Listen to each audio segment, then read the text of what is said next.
warriors measured on their horses, footpaths that seemed fair to them, the ways tried and true. At times, the king's fame, we remember, full of grand stories, mindful of songs. We remembered a great many of the old tales, found other words truly bound together. He began again to recite the adventure Beowulf, and deftly tell an act tale and wove his words. He began again to tell all he had heard said of Sigmund's stirring deeds.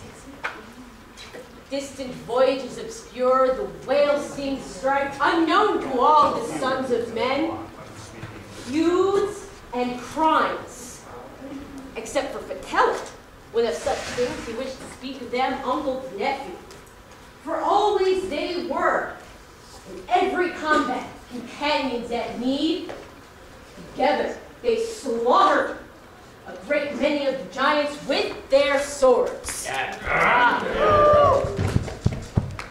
For Sigmund, no small fame grew after his final day, after that hardened soldier, Prince's son, had killed a dragon, keeper of a horde. Alone he dared go under gray stones, a bold deed. Nor was Fitela by his side. Yet so it befell him that his sword pierced the wondrous dragon, stood fixed in the wall of manly iron. The dragon met his death. That fierce creature had gone forth in courage so that he could possess that store of rings and use them at his will. The son of Wales loaded his sea boat and bore the bright treasure to the ship's hold. The dragon melted in its own heat. Since the struggles of Hermod ended his strength and valor, Sigmund was the greatest of heroes, far and wide.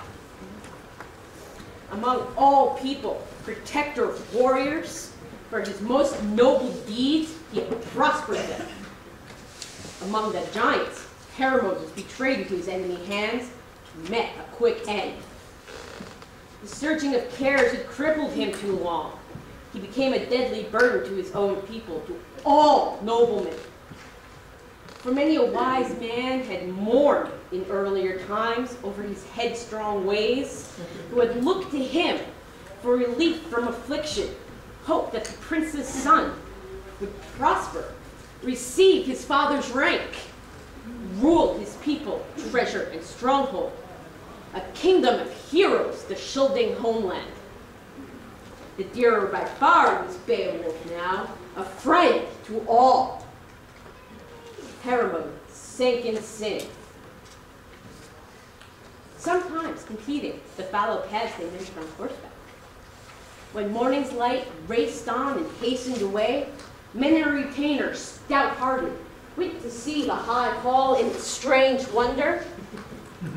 The king himself, keeper of the treasure hoard, strode gloriously from the women's chambers, with a great entourage, a chosen retinue, with his royal queen by his side, measured the mead hall path with a troop of maidens.